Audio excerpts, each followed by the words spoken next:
Welcome to Deep Talks. Today I feel honored to be joined by Vera Giampietro. She's a world record holder from Switzerland. Let's take a full breath and dive in.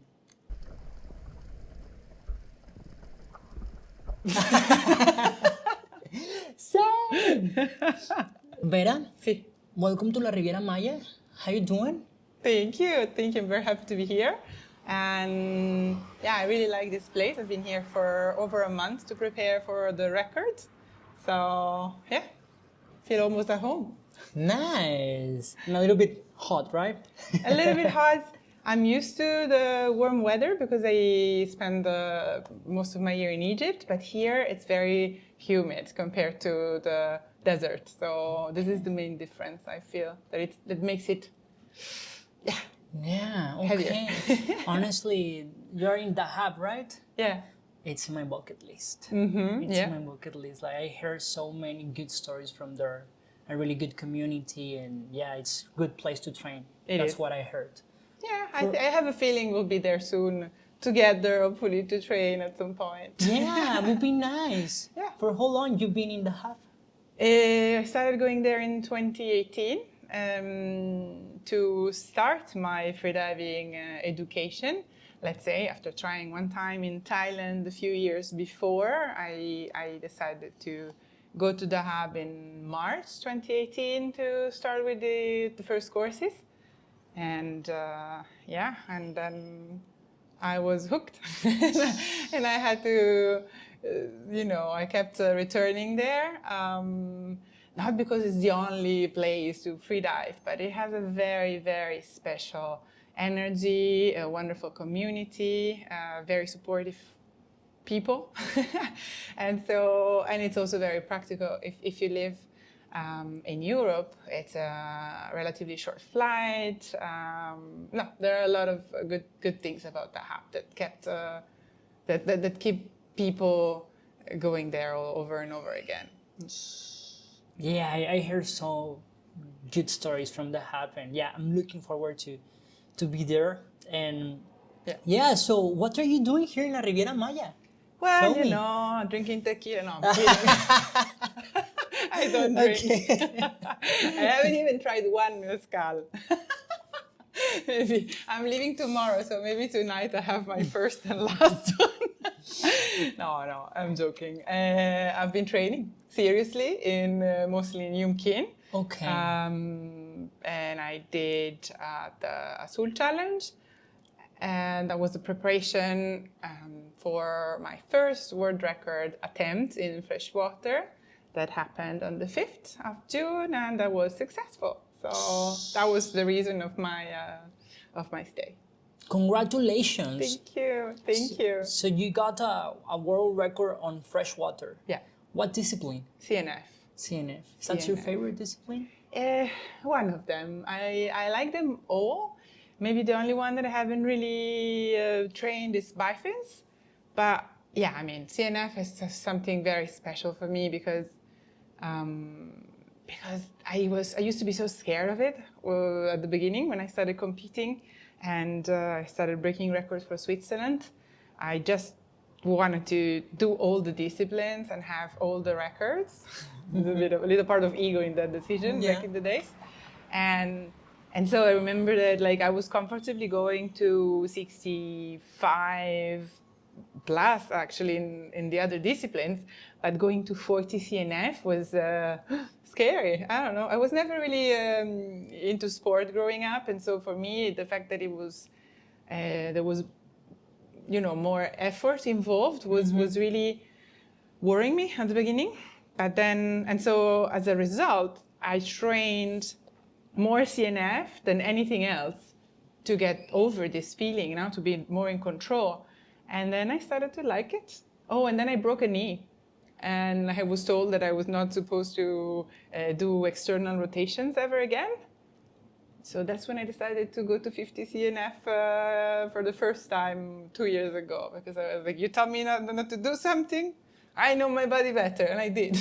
So, yeah, I don't know.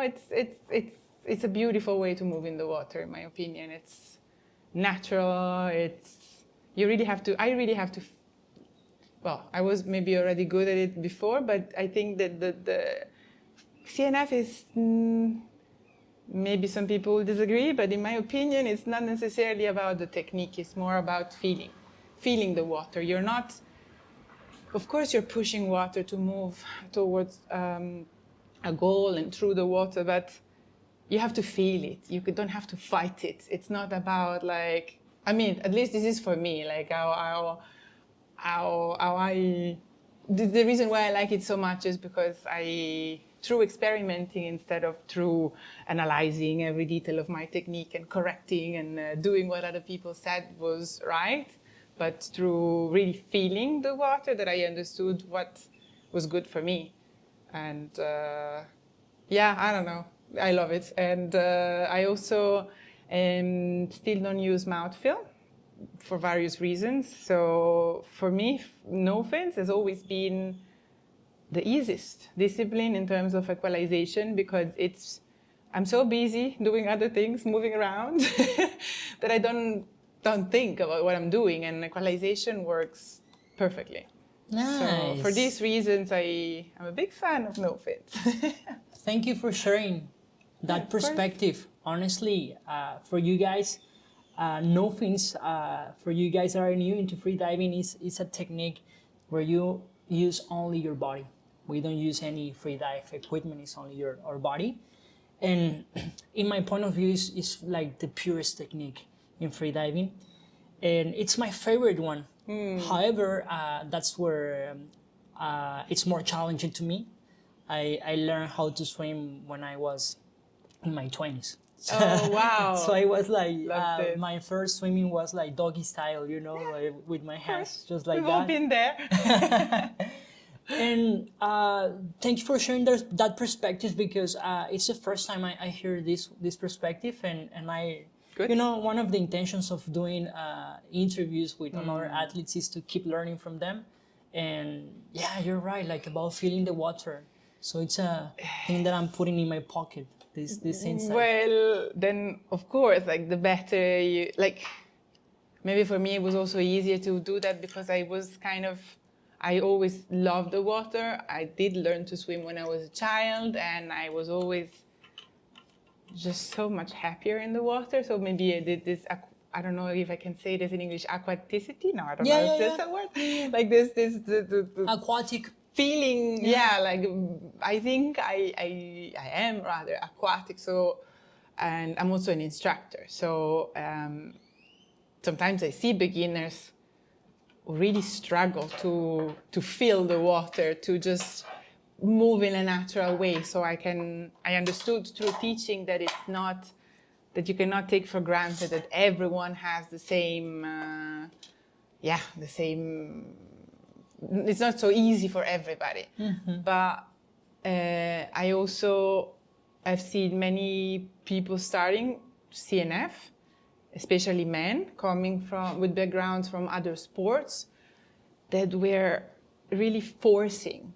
And I've seen the same also, for example, in rock climbing. I'm also a rock climbing instructor, but most importantly, I'm very passionate about movement. And there as well, like if you're just using just your strength and forcing through, powering through movements that can be felt more, I don't think is the right approach. And also in freediving, you can be more prone to squeezes as well. If you're just tensing up everything just to push as much water as you can, I don't think you go necessarily faster, but you're burning more oxygen, you're creating more tension, and I wonder if it's really that pleasant.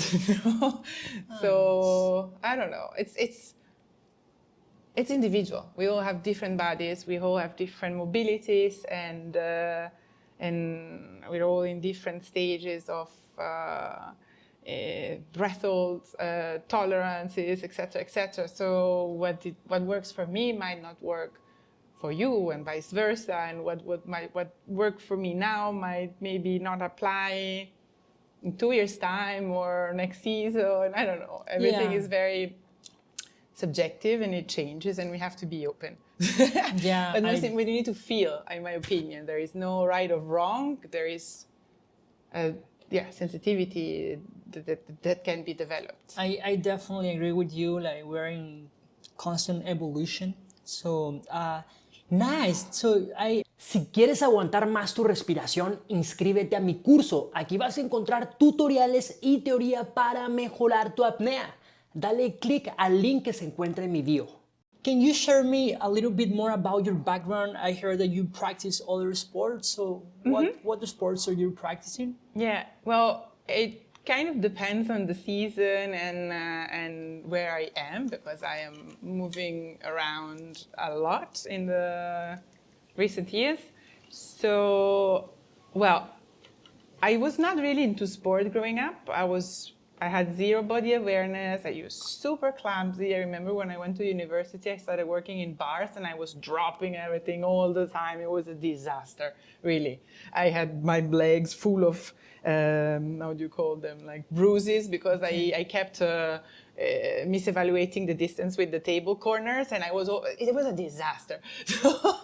And then at some point, when I was about 25 or so, I did some sport growing up, but nothing that I really liked. It was more because I had to.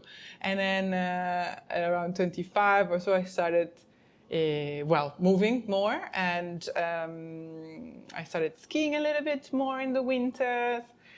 And then I started solo traveling. I experimented with different things, scuba diving. I tried freediving for the first time, and I really liked it. But then I was too busy going out and partying and dancing and doing these kind of things. Then I was not so focused on moving so much in a sporty way. And then at some point it hit me. I was like, I need to change. I have to do something different of my life. So I started doing yoga, and as a preparation for my first real freediving course that actually happened in 2018. So, and at that point I was 27. So not super young, but still not old. So I really grew passionate about freediving. At the same time, I also continued with yoga. And in 2019, I went to India to do my yoga teacher training. That I didn't use so much, but it was a good experience to learn and to develop something, to go deep into also the culture and the philosophy, and in meditation and this kind of things. Then I really focused on freediving more than anything. But then, since during the pandemic, I decided that I was gonna happily hide in Dahab because everything else was, the rest of the world seemed kind of stopped, and I felt that nobody would have really cared if I was just taking a sabbatical time hiding in Dahab. But it was winter. We're talking about the second lockdown. And it was winter, the water of the sea was becoming a bit cold for my taste. And so I with some friends, I found out that there was some climbing there. I went to try, and I loved it so much. And that gave me the perfect activity to have a good reason to just stay there and continue spending the winter there instead of, returning to cold Switzerland where everybody was just sad and, and locked in their houses out of fear of the pandemic and da-da-da. So since 2020, I kept climbing, and I found out that since I'm a little bit more natural in the water than I am on the rocks, for sure. And I found it so challenging and so interesting, because for me, the element fear is much more present in climbing than in the water, although there are a lot of similarities. And so I decided I was going to continue and cultivating this, because I feel that it's an excellent mental preparation also for what we do in the water. Because in both cases, there is a rope, there is a verticality, and when in freediving, my biggest challenge is to relax and not early turn. Not always, but I've had some big problems with one of my ears, and so when I'm a bit tense, immediately my brain starts sending, it starts making me doubt about my equalization, and then I just have to really force myself to relax, otherwise I just go back up.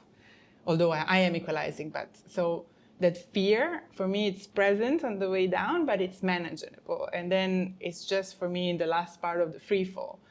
The rest, the start is easy. The coming up, there is no fear in that on my side. While in rock climbing, when you start lead climbing, so you still have a safety, but you could fall off a few. You can make some falls, so you could potentially hurt yourself. And so, from one bolt to the next, well, especially at the beginning or even after long breaks, I don't know, for me the fear or the temptation of just, I'll do it later, let me come down, like, bailing, chickening out and staying just a little bit safer than neither it's an excellent practice for my mind, because it's not just at one moment, it's every time I'm above a boat. Well, now I'm an instructor, it's a little bit different, but still, like whenever I'm trying to get out of my comfort zone, still have it. And now I'm an instructor, so I cannot whine or letting it show.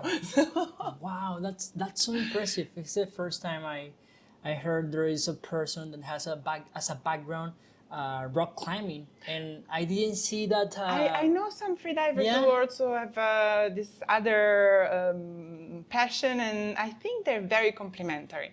Yeah, of course. Now that you share, need like mobility, it's a rope, you need mindset, you need a lot of, it's fantastic. How compatible they are as well. What do you think about, because you shared me also that you are a ski instructor. The ski instructor thing. How this, like, the way how I see when you have other sports, I see them as you're having like a software that you download to your body. So about ski, how do you think it's helping you on freediving? That's a good perspective. I would like to hear from you. So, skiing, I learned when I was a child, but then I did not ski at all because I could not afford it until I was about 25. And since it's very pricey, and especially since I started freediving, I was almost always using my money to, go to the hub and then freedive. Usually, it was the way that all the money went. I didn't have so much practice, but 2 winters ago, I ended up moving in a tiny village in the central part of Switzerland, in the German part. And because of personal reasons. And then I was, finally I had my shot at, I was living there, I could ski every day, and I decided to take it as a challenge because I do like a good challenge, especially if it involves, physical and mental efforts. And also because I speak many languages and they were short of instructors, they asked me if I was interested in working for the local school. And at the beginning I was like, I'm not ready for that. I don't even know if I can ski. But then, since it was a fantastic challenge, I decided to give myself a few weeks, and I worked super hard on my technique. I tried to perfection everything. And I also started going a little bit off piste once I fixed the basic things that I had to do perfectly to go and work for the school. Although, at the beginning I was just working with beginners, so my level was already more than enough. But I have certain standards, so I had to meet them first. And to answer your question, since I also started doing off-piste, so going well, obviously not alone, but going with local experts. And I found myself in situations where it was really important not to make any mistake because you could, there could be an avalanche, you could fall and die. So I think that in my life, these situations were the most dangerous that I've found myself in, that I put myself in, because nobody certainly forced me to start doing this kind of activities. And so, yeah, in these situations, I am so happy that, so all of this stressful situation where you have to keep it together, stay calm. Well, there is an interdisciplinarity, and what you learn in one sport, you can use it in the other one, and vice versa. So, for example, skiing for me, I mean, okay, I had to learn and perfection a lot of technical aspects on the slope, and of course, off piste, because if you can't ski on the, it's two different kind of skiing, but still, like, you have to be good on the slope to be able to be good when where the snow hasn't been prepared. And so on the slopes, I certainly learned discipline and perfectioning small things. And I also, since I had this incredible opportunity for 2 winters in a row to be able to go and ski every day, I really did ski every day that I could. And so we're talking about 100 days per year in any conditions. Like whenever the lifts were open, I was going regardless of snow, fog, winds, and when the lifts were closed, I would do ski touring or other things that were good for physical fitness as well, but also, well, mental preparation. And also, I always hated the cold, always. So for me, a Swiss girl that always only wanted to live by the beach, by the sea, these experiences were phenomenal, because I had to adapt at dealing with the cold, almost not feeling my feet sometimes, or my hands, because if you're on holiday, you just go in a bar and have a hot chocolate or whatever. So they have a lot of liquor and hot drinks, and or you can just go back to your hotel and go in the sauna. But like if you're working outside and you're paid to be out, well, there's no turning back. You have to do it, and you have to deal with the cold, and it was very, very good. So, coming back to you have two strong backgrounds, which is the ski and also the climbing. Yeah. Like, what would be like, let's say in one sentence, how do you think ski has been helping you into freediving? Good question. I don't know if I can do it in one sentence. Well, let me see. Cut. What should I say? or we can start with climbing. How does climbing has been? How does climbing has been helping you into freediving? Well, climbing helped me to develop more body awareness, to manage fear, to trust myself and trust my bodies even more than what I do with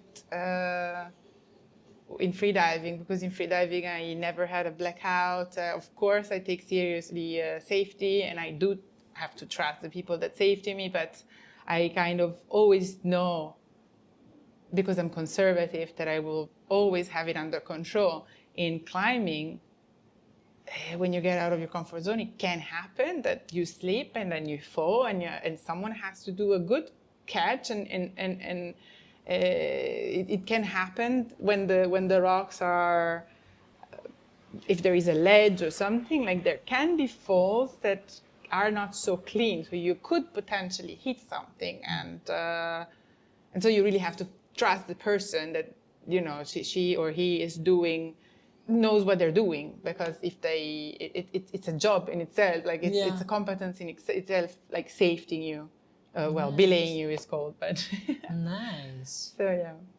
Nice. So if I'm listening, actually has been helping you also to trust. Yes. Nice. And this is probably the main reason why I also became an instructor in climbing, because I think that these activities, both, but climbing I think is more accessible to most people, because there are so many people that don't feel comfortable in the water, or think that freediving is super dangerous, and they're I don't know, maybe they want to but they don't feel ready. While rock climbing, since there is no, it's without the water element, and it's becoming more and more popular, also because it's been part of the Olympic Games since a couple of years. So and it's booming, it's really booming everywhere in the world.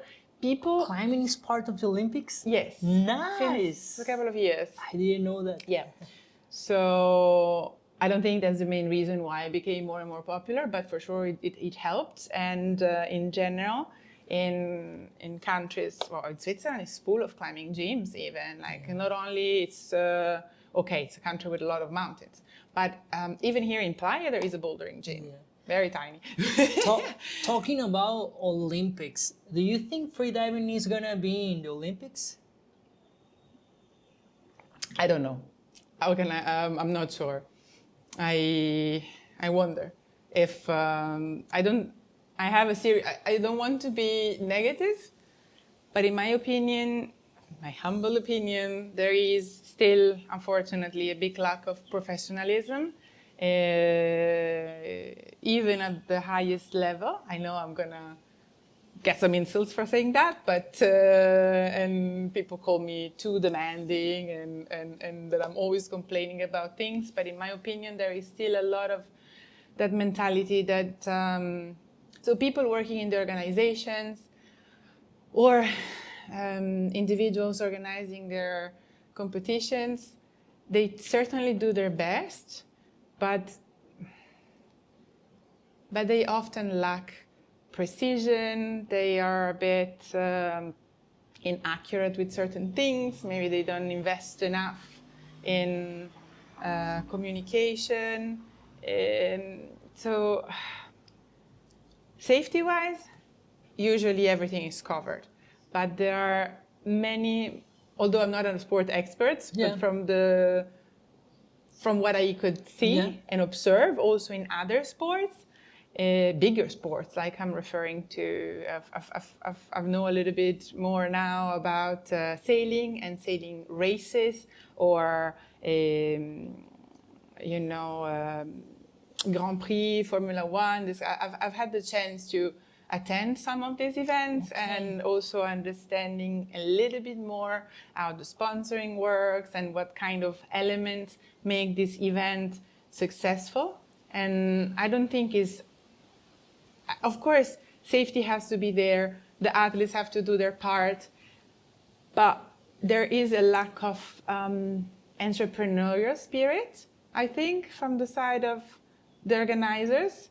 So the organizations nowadays, they're still, one is non-profit and the other one is doing their best, but I think there is not enough effort in looking for sponsors and in creating something interesting for the audience. Yeah. All these competitions are interesting basically only for the people who go to this competition, and the people are just the athletes. Maybe sometimes they're friends, and that's it. Yeah. I mean, maybe I'm wrong. Please correct me if I'm wrong. I'll be waiting for the comments with open arms to reach out on Instagram, whatever. But something that I really maybe would like to change in the future is that you have to make this interesting. And there is no visibility. Visibility, so I don't see why either. So I don't know. I think we need to think out of the box and be more professional, more precise, and more entrepreneurial. Because otherwise, Olympics or not, this is. Maybe I'm wrong, but I think that there is a common opinion right now in the community that freediving is booming.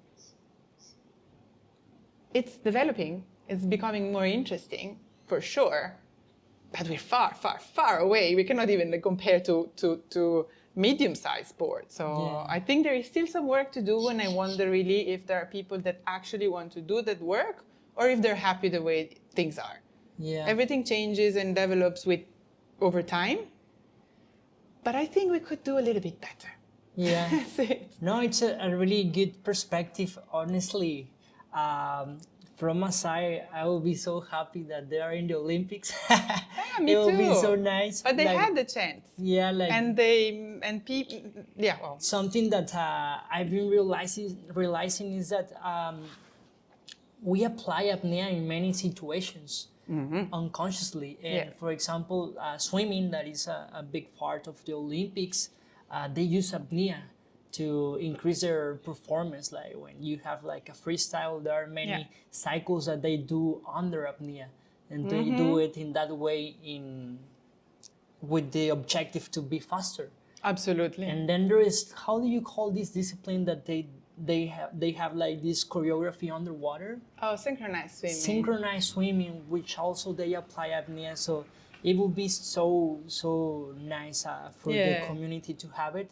I hope, I- fingers crossed, that I think that there is an actual chance for indoor freediving to become. how?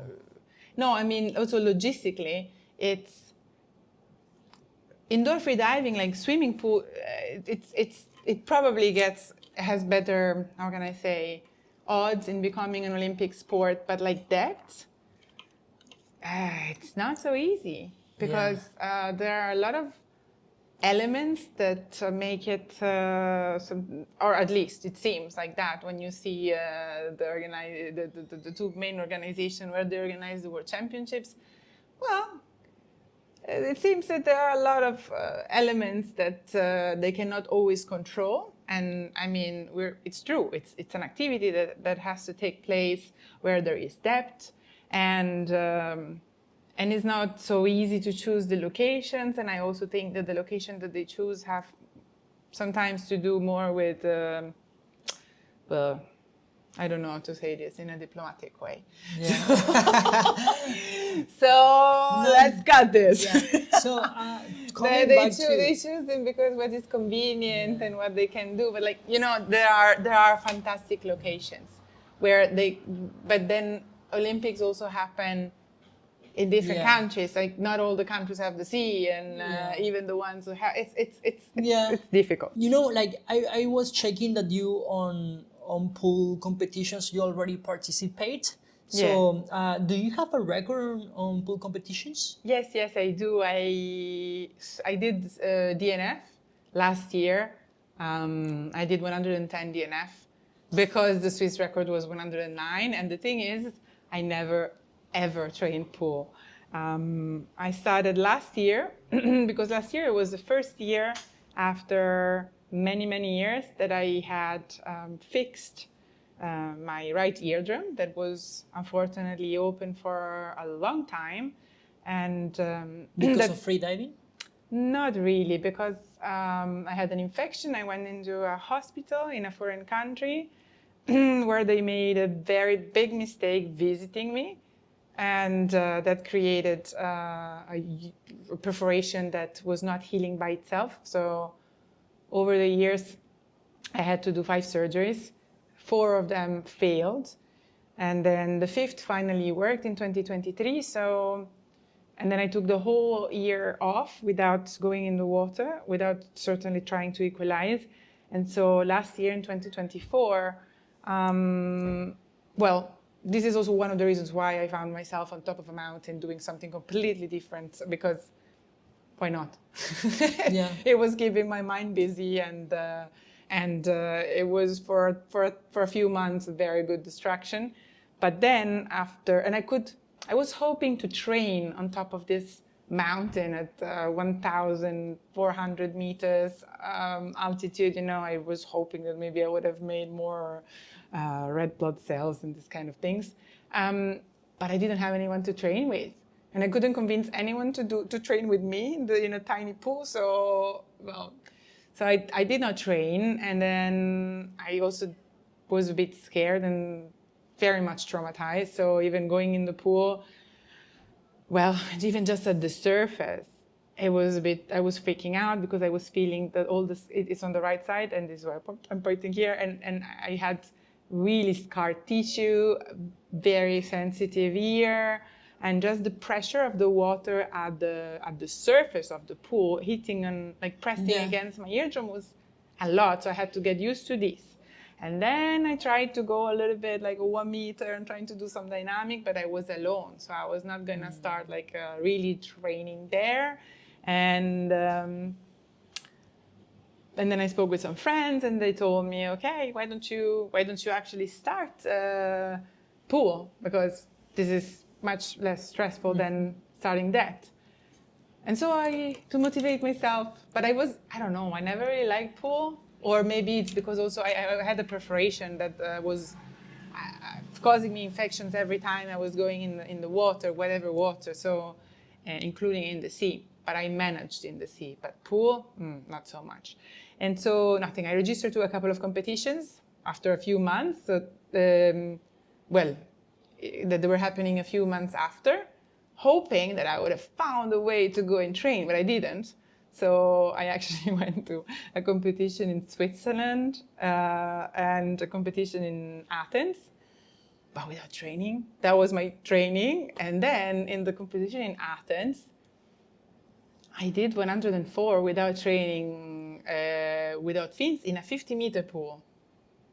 And so I was like, I was going to Dahab 3 weeks after.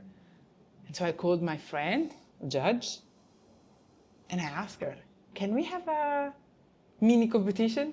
Because I just checked and I found out that with 5 meters more, it was a Swiss record. So that's the only week that I trained. I went to Dahab, I trained for a week, I did this, and then never again. Nice, congratulations! Like, it was more like to gain confidence back, more than to try to break records or whatever. How does pool training has been improving your depth training? I wish I had a better answer. I don't think it did, but because I was never consistent. Okay. And before coming here, so in April, I met with a wonderful trainer called Thea, who prepared and followed the trainings of Alenka for many years. We met in Dahab, and her personality and she's so competent that she made me a program. So that included gym and pool, specifically for CNF. So I arrived here, and for a month before this last event, I actually trained following her advice, and it did help me. But I think what I liked the most about it is that because I felt that I was kind of denied to be in a swimming pool because of my handicap and the risk of infections.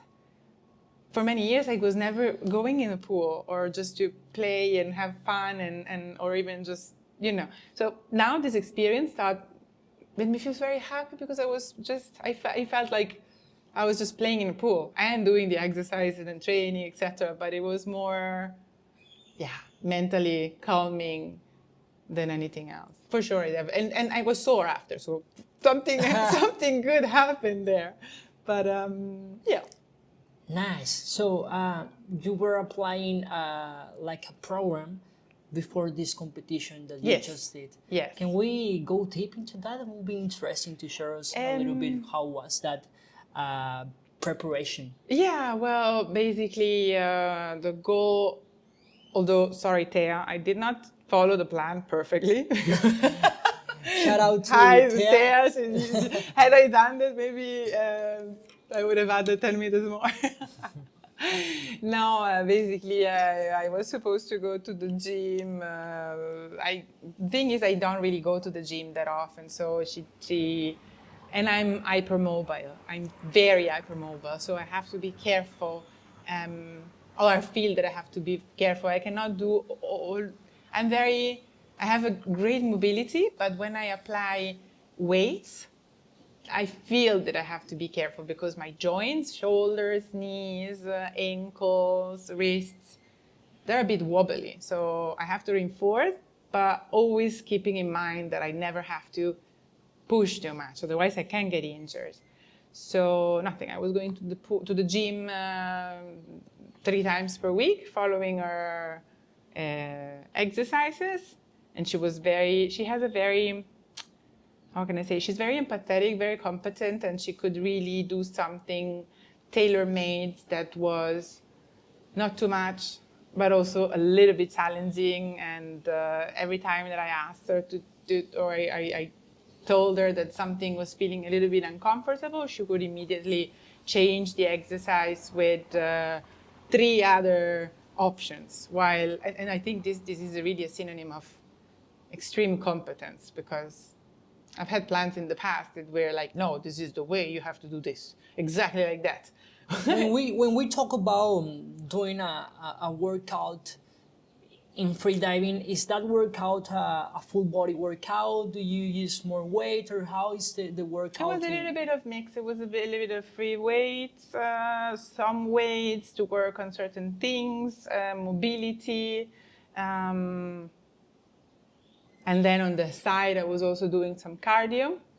But what I found more enjoyable and also more useful for me were some exercises in the pool, because she was a professional swimmer, and she showed me a lot of very nice exercises that I still needed to adapt to my hypermobility, because I was hearing some cracks and noises that I don't want to feel in my body. So I kind of had to adapt them a little bit. But they for sure made me develop the right muscles because of the specific movements, especially for the frog kick. Okay. But I also can say that my legs, after winter skiing every day, were pretty strong. Okay. So, and in my shoulders, in this area, I've always been strong. Okay. And the climbing for sure helped. I was rock climbing indoor in the winter, so Has been helping you into the yeah, for technique. sure. So I don't know. I have a little bit of issue with the repetitive things, repetitive tasks. And so I usually prepare, not necessarily. Yeah, I go to the gym because I have to, and now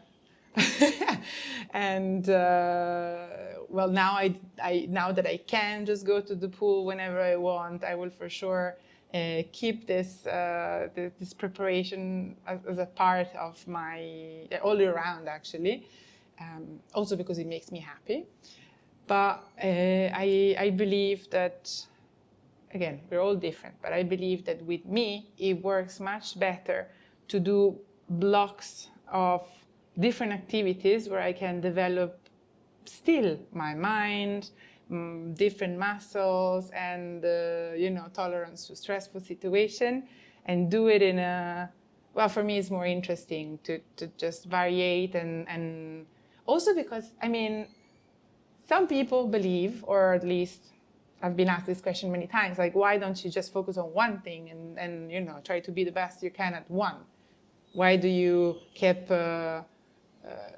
getting, you're just average in many things, but I don't know, for the way that my mind works, for the way that I am, it's much more interesting to always have a reality check at the beginning of every block or cycle or activity, except from freediving. In freediving, I don't feel like that, thank God. But I feel that I have a moment of deep insecurity where I feel that, oh my God, I forgot everything. It scares me. How do I do this? Yeah. Why did I stop? Or like maybe it's time to stop, abandon this, and actually focusing on things. So all this doubt happens, and also every time there is kind of a realization that maybe I lost some muscles, although I never lose the muscle memory, and all these abilities and different things come back rather fast. But I find it good. I find it stimulating to, it also really helps me to keep my ego in check, because every time is, bam, a big slap, like, nope, now you have to be humble and build it from where you left it, a little bit less than that, and you really have to work hard. I have to work hard to become good again. And then the season is over, and I move on to the next thing, and I have to start over again. And every time it allows me to become, well, a little bit better. Yeah, I think But to it's stay always humble. good to be out of your comfort zone to Yeah. keep improving. Si quieres aguantar más tu respiración, inscríbete a mi curso. Aquí vas a encontrar tutoriales y teoría para mejorar tu apnea. Dale click al link que se encuentra en mi bio. Sorry. How sorry again. how do you train? How do you train your mind for freediving? Well, how do I train my mind for freediving? Certainly through all these other activities that I just told you about. For me, this is super, super helpful. For freediving specifically, so I use relaxation techniques. I try to meditate. Nice. I use visualization exercises.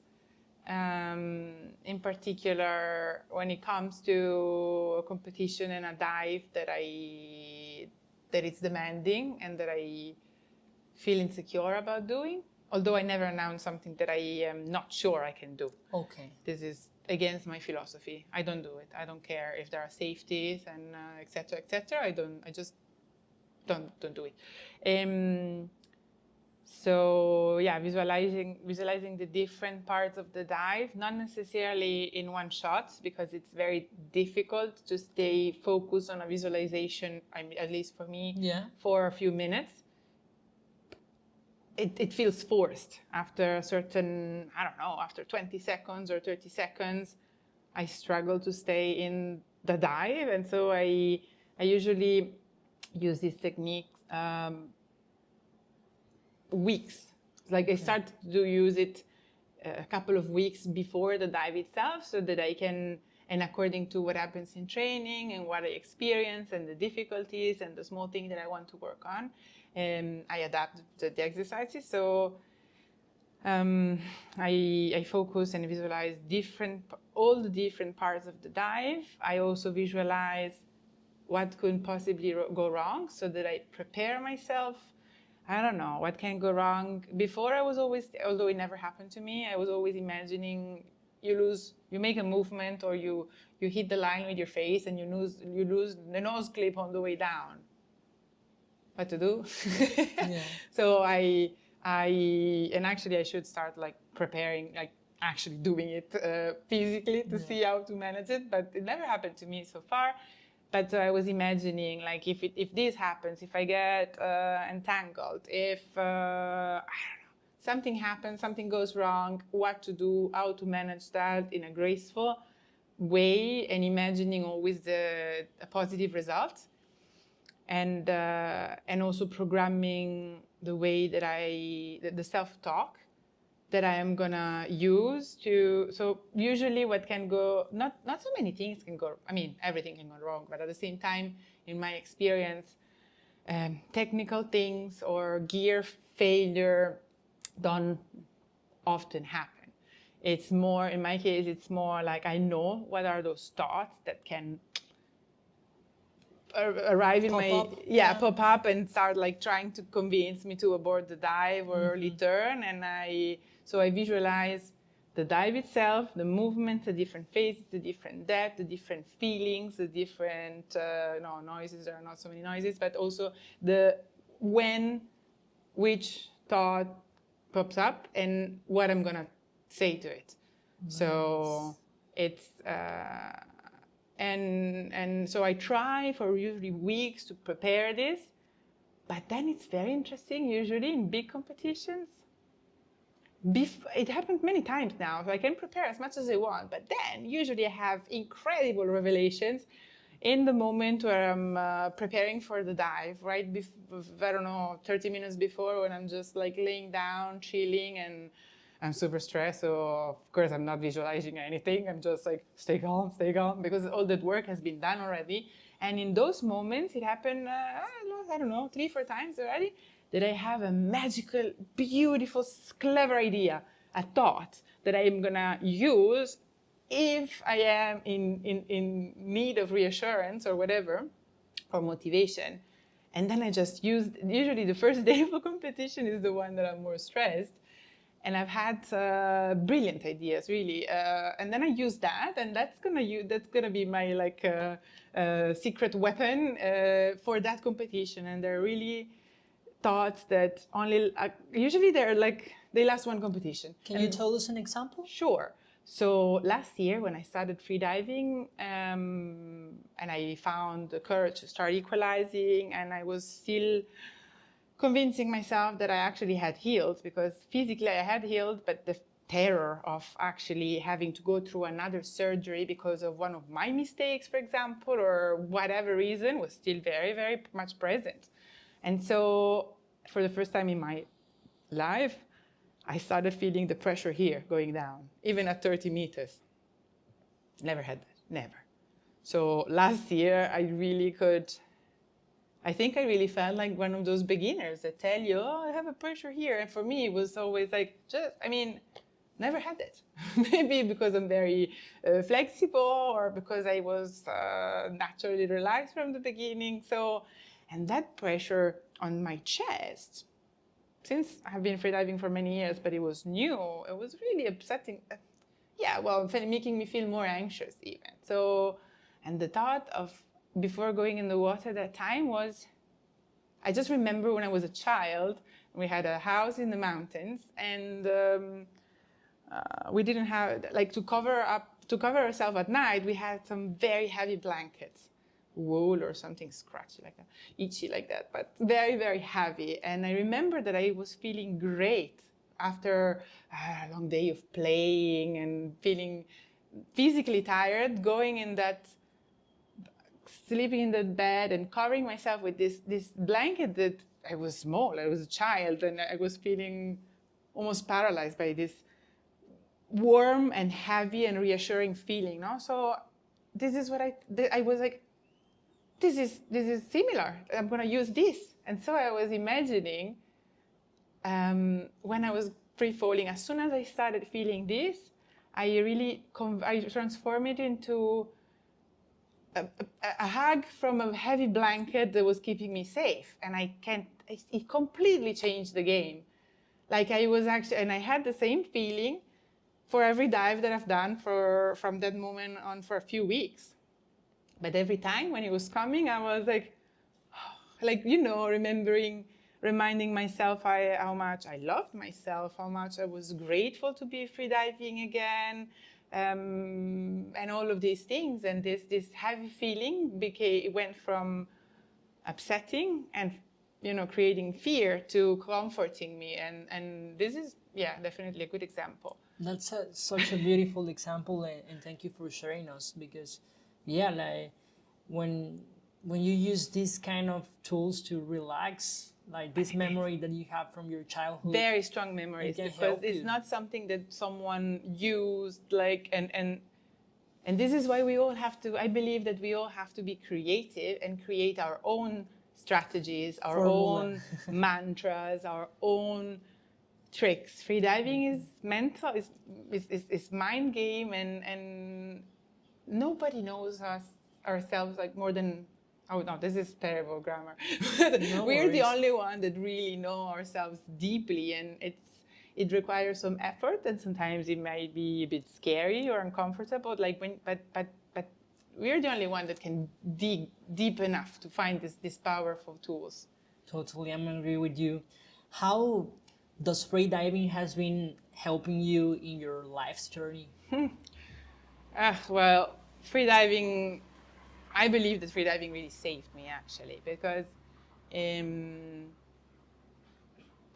for many reasons.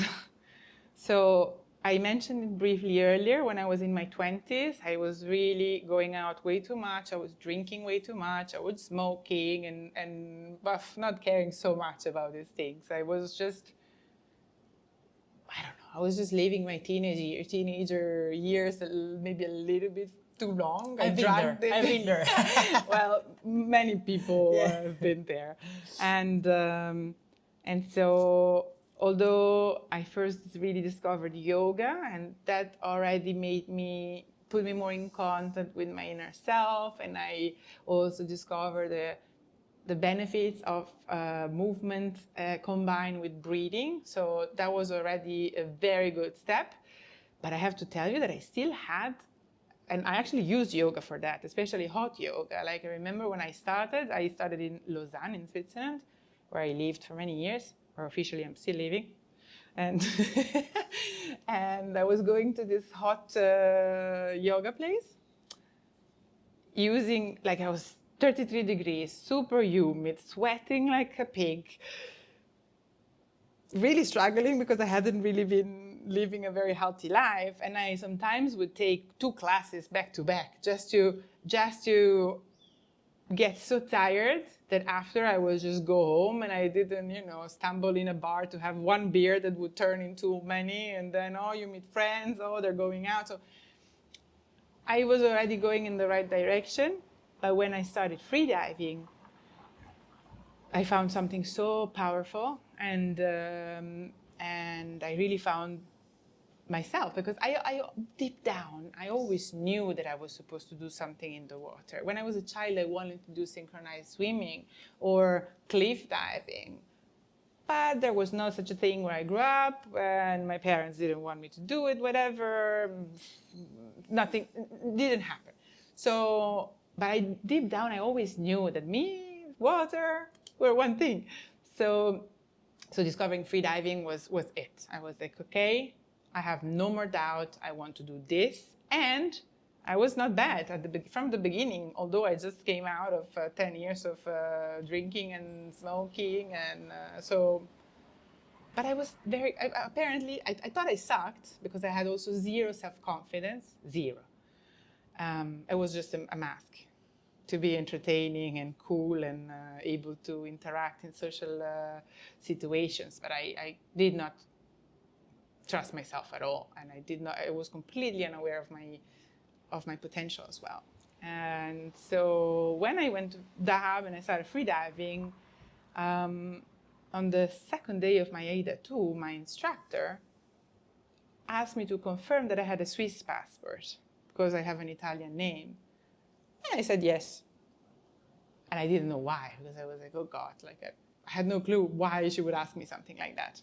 But she is a competitor from the US, and for her, breaking a later on she explained me that for her, breaking a national record for the US was not so easy. But that she had checked after seeing me one day, and she thought I could break Swiss records.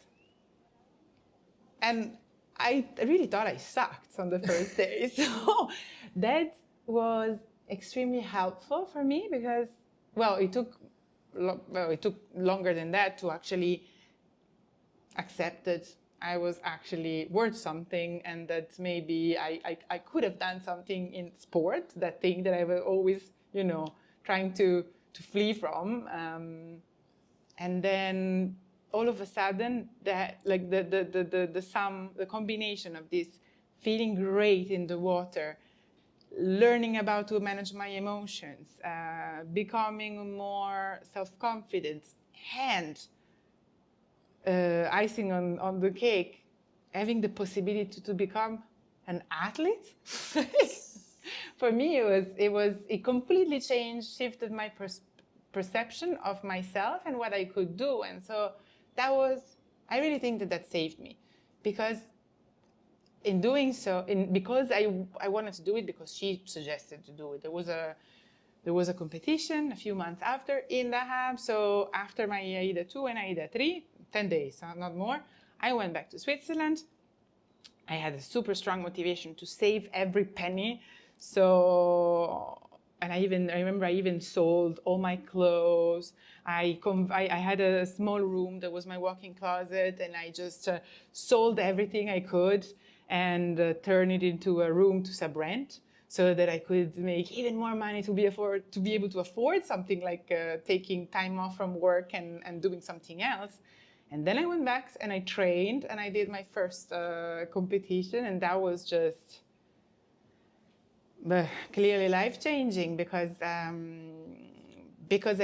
I learned how to monitor my sleep, how to monitor and control by myself and analyze that what I eat is good. Although I've been vegetarian almost all my life, so I was not completely new to it, but I was also binge eating a lot before, and through journaling, and also you know that you train in the water at a certain time in the blue hole, where I can tell you it's beautiful, but the toilet, it's better not to go there. So so having to think about all these things, like, no, but it taught me so much. And so yeah, so you learn how to time, how to check, how to be much more considerate of all these things. And so the fact that in my first competition I did not break anything, it was just supposed to be a just first try, but I still did. I did, I think, 50, 51, something like that, after only a couple of weeks of training. Wow. Yeah?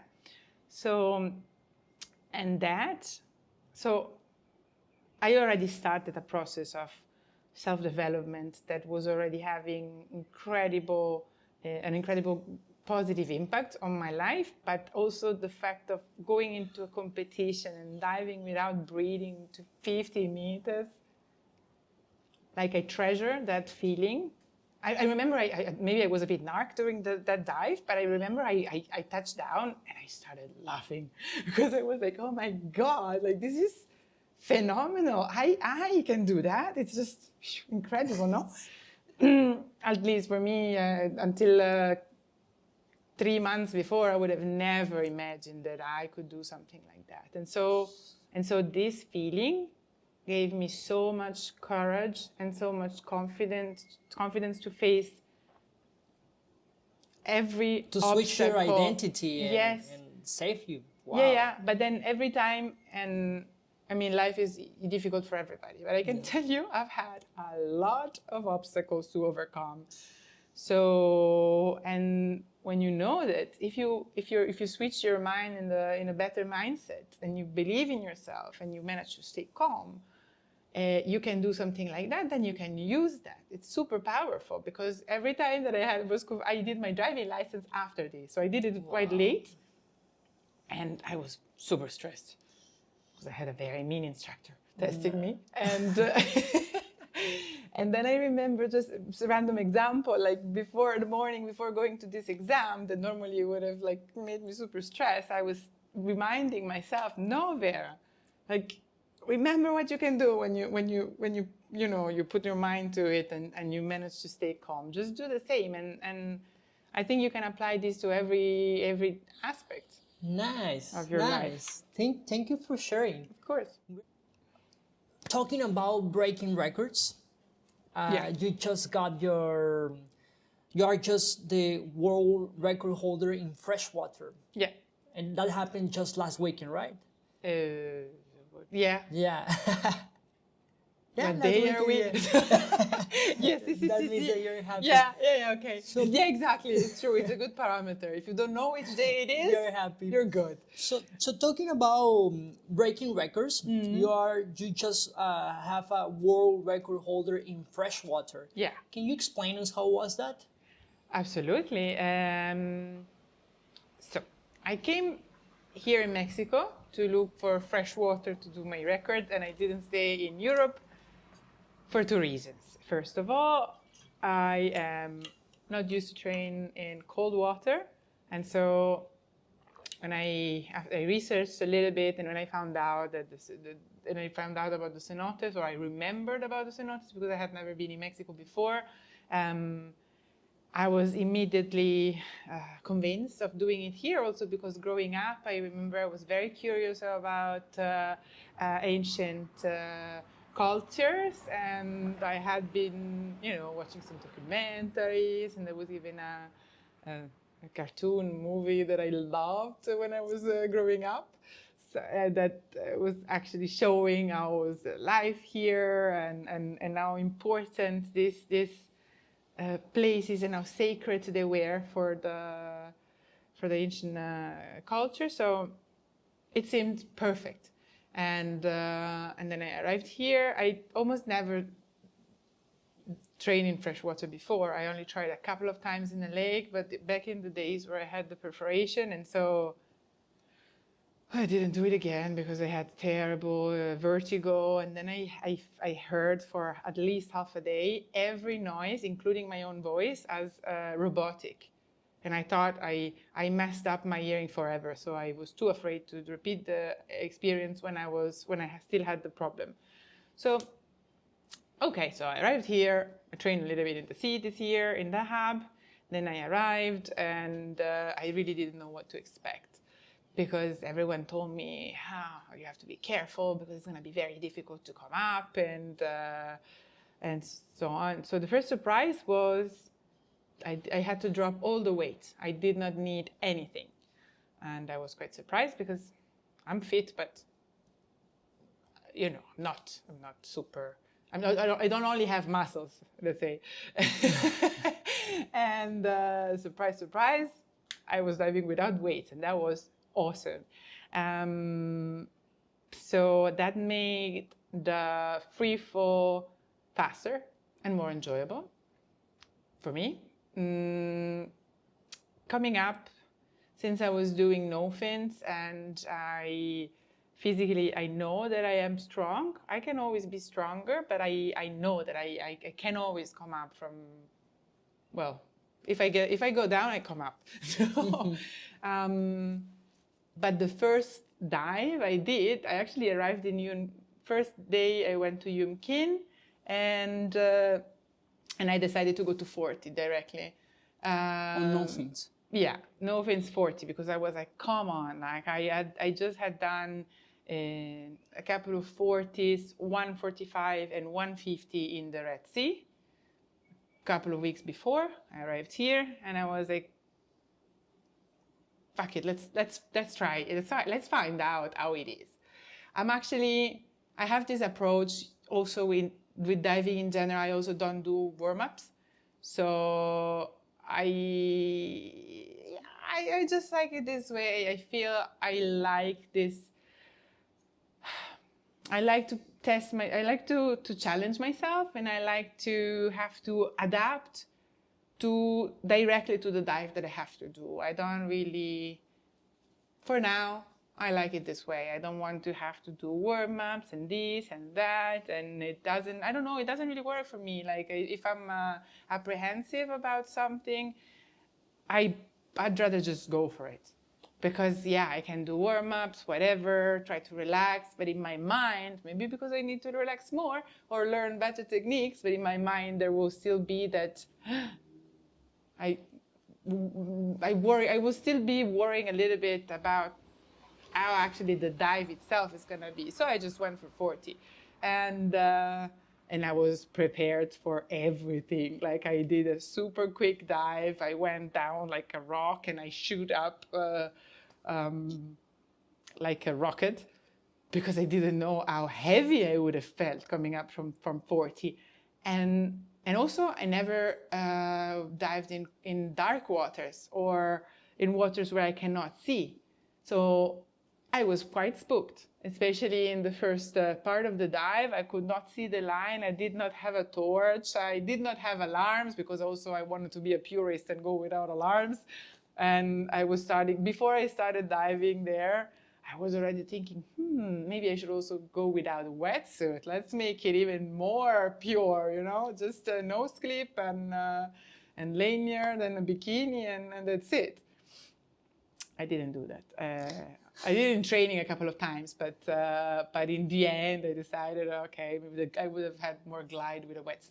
So in the end, I think that the best dive that I've had in this training conditions here were on the first day.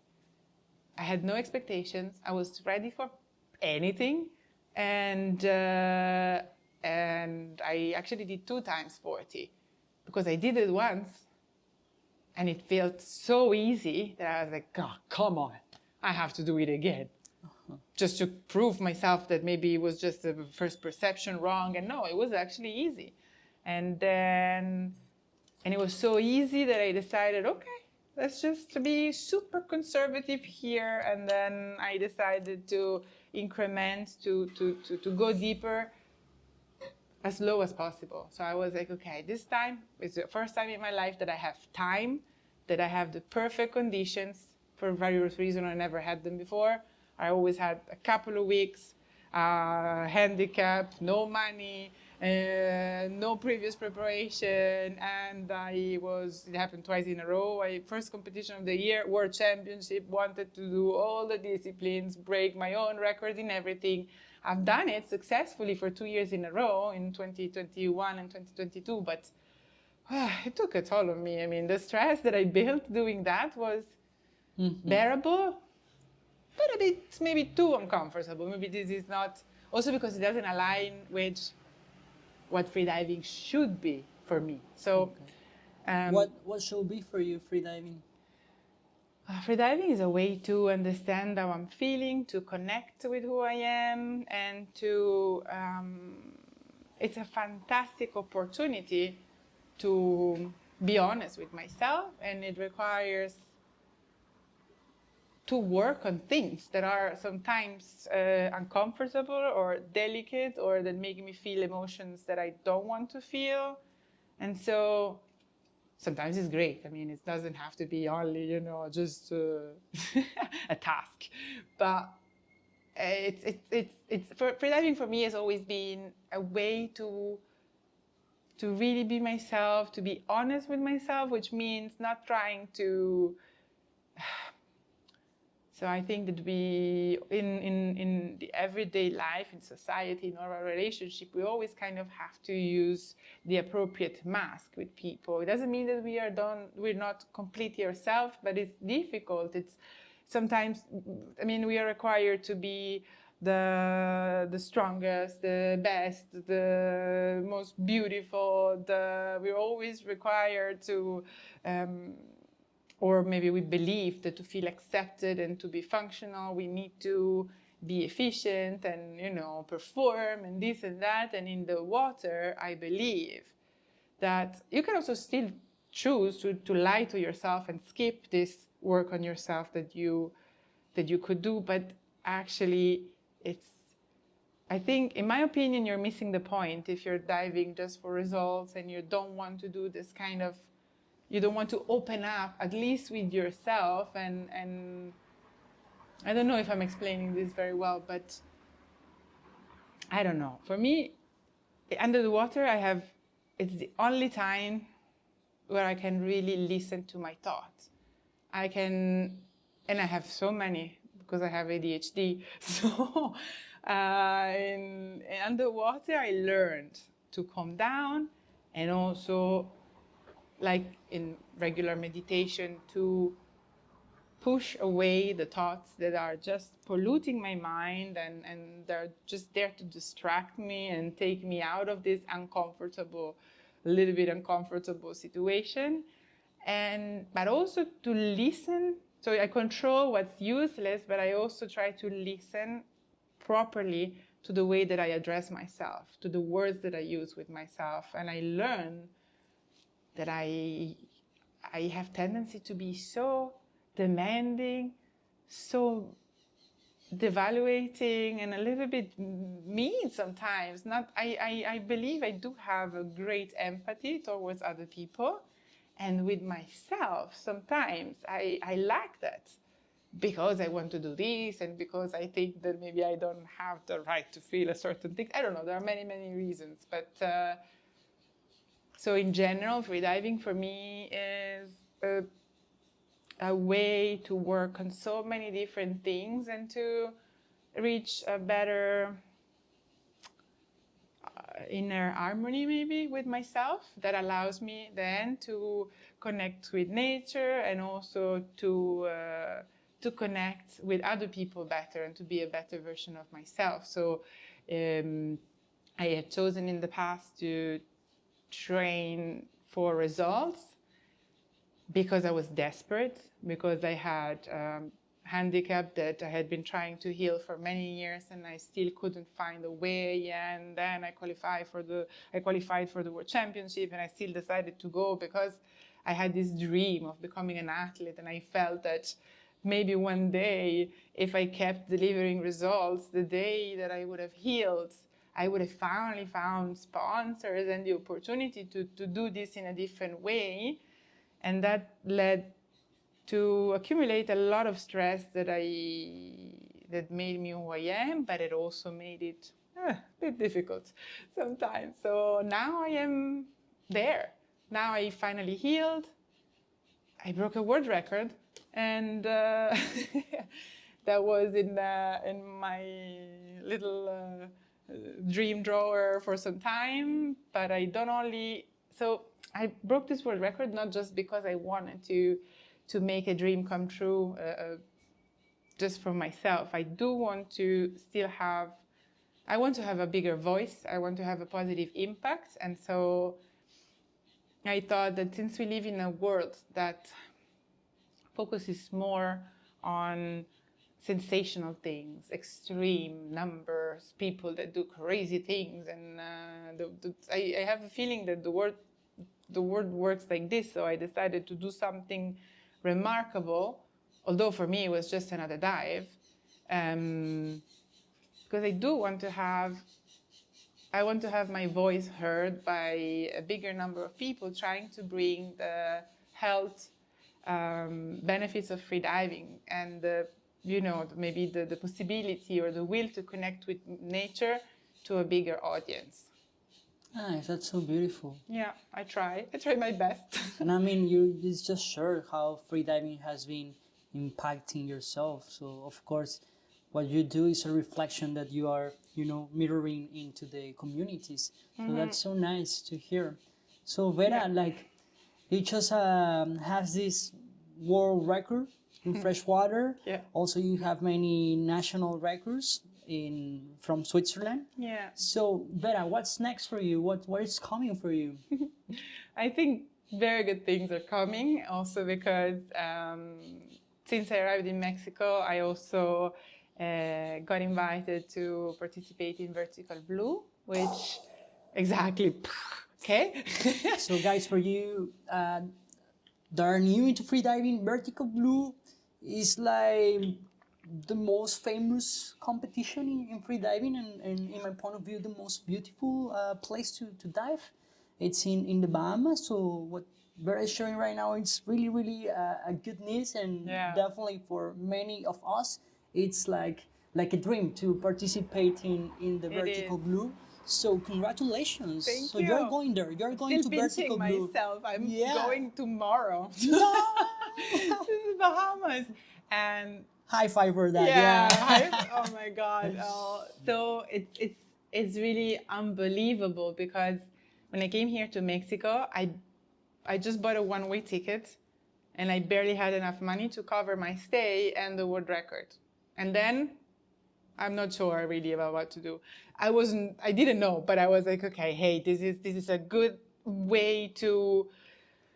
I really felt that this world record was necessary for me to be able to have as I said, like maybe hopefully a little bit more, not authority. This doesn't give me any authority, but like a bigger impact, basically. Of course. So, and I really focused on that.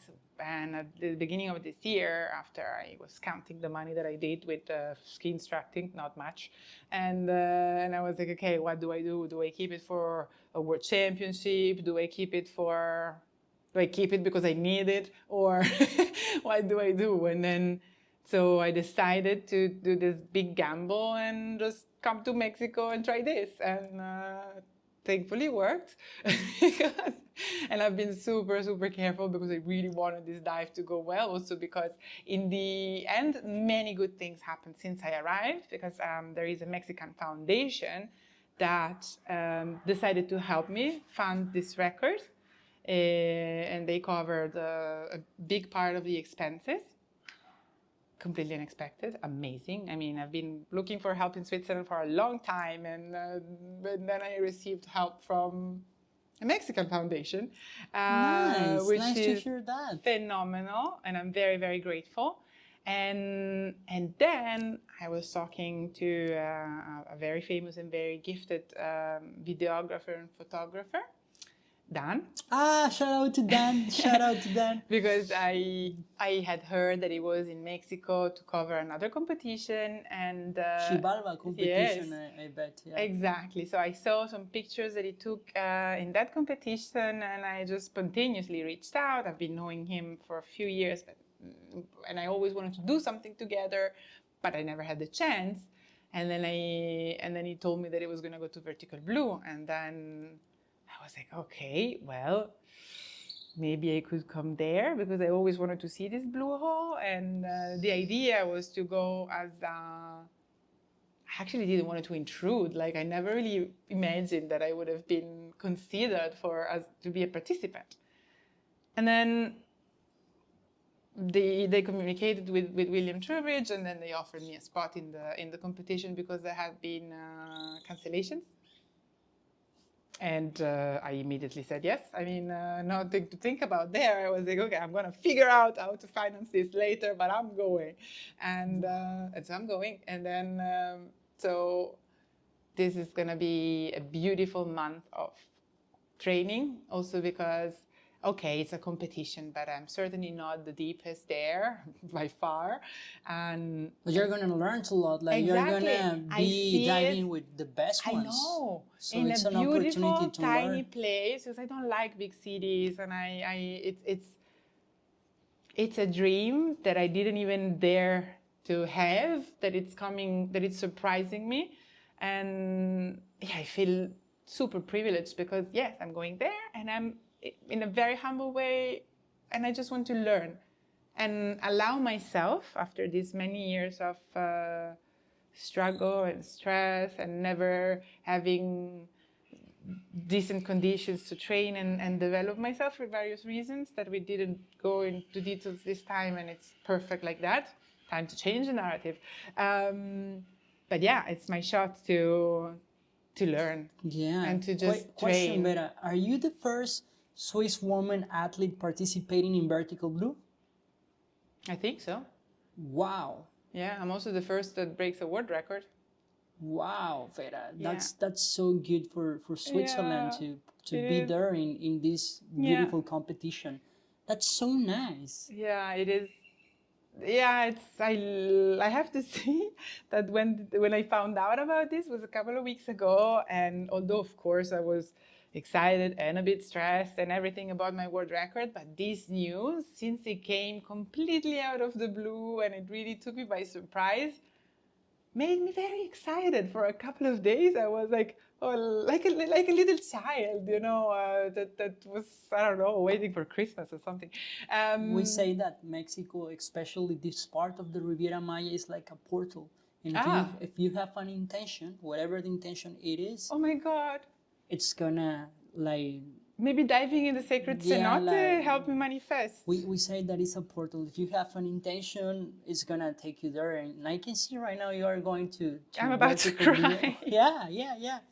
So I'm so happy for you that you're going It's there. fabulous. I didn't know that Yeah, oh my God. yeah. I think it's really true because not only this happened, and another free diver that I know from Dahab, who was very competent, also reached out of the blue because he saw that I was here, and is actually opening a freediving school in La Ventana in Baja California.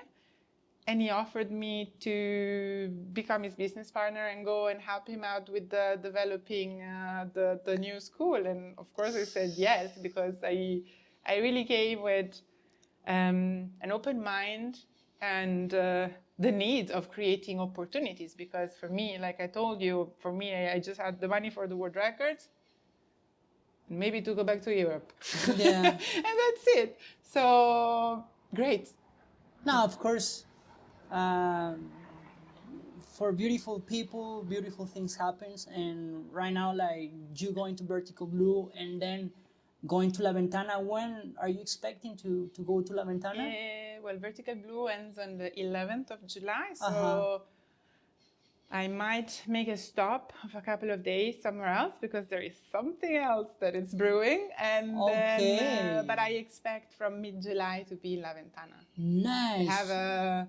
We have a school Okay, guys. to. So I mean, the school is already operational, but what's the name of the school? Baja Freedivers. Baja Freedivers. Nice. So guys, Come and visit us there. it's gonna be there in La Baja, in Baja Freediving School. So guys, if you are interested on doing freediving in La Ventana, there is this freediving school, and of course, you're gonna have Vera in the house, so it's gonna be so marvelous. Yeah. Nice. I'm gonna visit you guys. Yes, Yeah, I count on that. Also, La Ventana is well known for all the animals you can spot there, especially orcas. I know. So you're gonna It's do a free dream diving with come orcas. true. That's Yes. so beautiful. And whales and dolphins and lots of sea lions. And to be honest, I didn't have many opportunities to really be part of. So this is also a huge dream coming true because I didn't have that many encounters. And having a chance like this, an opportunity like this to be living there. And I also intend to. So my childhood dream was to become a marine biologist, but then I got lost when I was many things happened in my youth, and I completely forgot about it. And now somehow you're reconnecting. Yeah, and through free diving, and I'm really hoping to get to learn about this animal. And my biggest dream is to be able to protect them and to bring more and more people into ocean conservation. So Nice. couldn't be more like I think I'm really going in the right direction. Of course, you are such a good journey. And Vera, thank you so much. Has been a pleasure to have you in Deep Talks, and I'm looking forward to have a second episode and see all these like dreams that you are transforming into reality. Honestly, I'm so happy and so honored that you are here. And my best wishes in Vertical Blue. I'm gonna follow the competition. Yes. So I'm gonna cheer you up over there. I will try to post more because it's true that I do like social media, but I also when I'm really relaxed and I'm really at peace where I am, I usually have tendency to stop using my phone. Yeah. And I will have to make a little effort this time because I think that, of course, I feel that I did deserve to have such an opportunity, but I also think about all my friends and all the community of people that, they don't have this opportunity. I think it would be good to share and to make them a little bit more part of the experience. So I'll do my best to keep you posted through regular updates and this kind of things. Where can we follow you? On Instagram. Yeah, for sure. How is your username on Instagram? So it's long but very simple. It's Vera_Giampietro. It's my first name and last name, Vera Giampietro. I'm gonna put on the description all the socials, guys, so you can follow her and follow her journey. Yeah. So I also have a website. Okay, what's the name of the website? Vera Giampietro. Vera Giampietro. .com. Okay, so thank you so much. Thank you. It was a pleasure. Lovely chat. Yeah. Thank you. Okay, guys. Ciao, ciao, ciao. Ciao.